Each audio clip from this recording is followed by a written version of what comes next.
Assalamualaikum warahmatullahi wabarakatuh. Bersama Kak Afi di sini di Otak Ate Otak Channel. Salam Otak Ate Otak. Halo adik-adik, kali ini bertemu lagi dengan Kak Afi di Otak Ate Otak Channel. Pada kesempatan kali ini bagaimana kabarnya adik-adik? Semoga adik-adik semuanya tambah semangat, tambah optimis untuk meraih cita-cita adik-adik, dan semoga diberi kesehatan oleh Tuhan supaya bisa mengikuti pembelajaran pada kesempatan kali ini. Pembelajaran pada kesempatan kali ini adalah tema 1, subtema 1 di pembelajaran yang ketiga. Adapun tujuan pembelajaran tertulis di samping. Sudah. Dan adik-adik, pada muatan kali ini, muatannya adalah muatan IPA, KD 3.1 dan 4.1, yaitu menjelaskan perkembangbiakan tumbuhan secara vegetatif. Kalau kemarin, kalian dan Kak Afi sama-sama belajar tentang perkembangbiakan tumbuhan secara generatif, hari ini kalian dengan Kak Afi bersama-sama belajar bagaimana tumbuhan berkembang biak secara vegetatif. Apa sih perkembangbiakan tumbuhan secara vegetatif itu? Perkembangbiakan secara vegetatif adalah pertumbuhan yang terjadi tanpa adanya peleburan antar sel kelamin jantan dan sel kelamin betina, atau lawan dari generatif yang kemarin.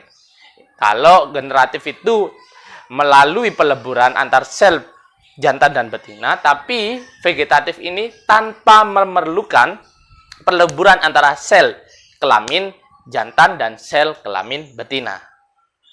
Tujuannya untuk apa? Tujuannya untuk menghasilkan tumbuhan baru atau tumbuhan dengan sifat yang baru. Perkembangbiakan vegetatif ini juga terjadi dengan dua cara, yaitu secara alami, yang kedua secara buatan. Oke adik-adik, langsung saja kita pelajari. Lah, untuk perkembangbiakan vegetatif secara alami adik-adik dapat terjadi dengan berbagai cara. Yang pertama yaitu bertunas. Cara yang kedua umbi lapis. Yang ketiga umbi batang. Yang keempat umbi akar. Yang kelima geragi. Keenam akar tinggal atau rizom. Yang ketujuh adalah spora. Dan di samping ini ada gambar jahe yang perkembangbiakan dengan cara akar tinggal atau rizom. Nah, ini tanpa memerlukan sel jantan, sel betina, tapi vegetatif ini langsung bisa tumbuh. Untuk selanjutnya, kakak akan terangkan bahasanya tunas. Perkembangbiakan secara tunas ini adalah perkembangbiakan individu baru yang tumbuh dari tumbuhan induknya. Individu baru yang dihasilkan melalui tunas biasanya tumbuh di samping induknya. Selanjutnya, individu-individu yang berkembang melalui tunas akan membentuk rumpun. Munculnya tunas individu baru berasal dari bagian tumbuhan di dalam tanah. Contoh tumbuhan yang berkembang biak dengan tunas adalah pisang, bambu, pinang, dan tebu. Adapun gambar di samping adalah salah satu contoh bertunas. Selanjutnya, perkembangbiakan secara umbi lapis. Yang terjadi contohnya adalah ada di bawang merah, bawang putih, atau bawang bombay, dan lain sebagainya seperti yang ada di contoh di bawah. Nah, adapun umbi lapis ini adalah merupakan bagian tumbuhan berupa batang yang berada di dalam tanah. Bentuk umbi lapis merupakan modifikasi daun, yaitu lapisan daun berdaging sebagai tempat menyimpan cadangan makanan. Bagian daun terluar, mengering, dan membentuk sisik yang melindungi daun tebal dan berdaging di sebelah dalam umbi.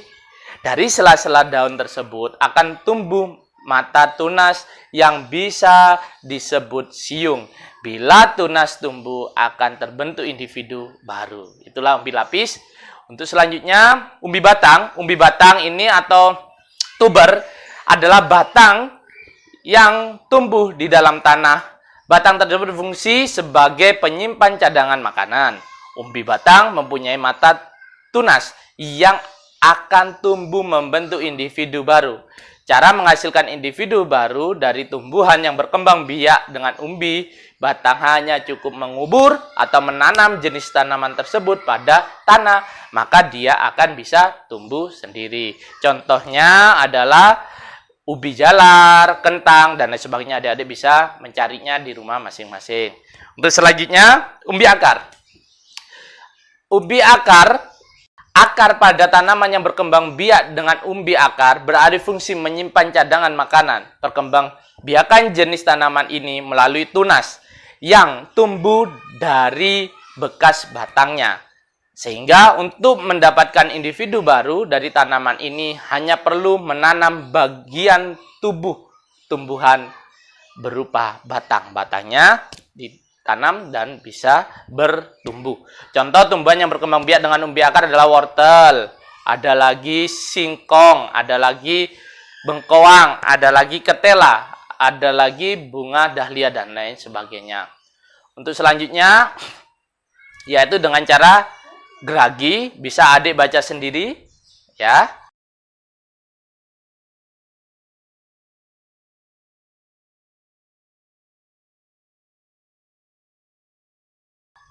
Contoh-contohnya juga sudah ada.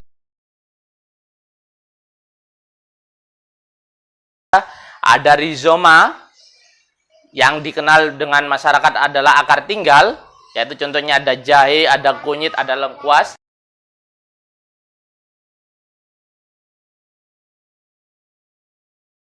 Nah, keterangannya ada di samping.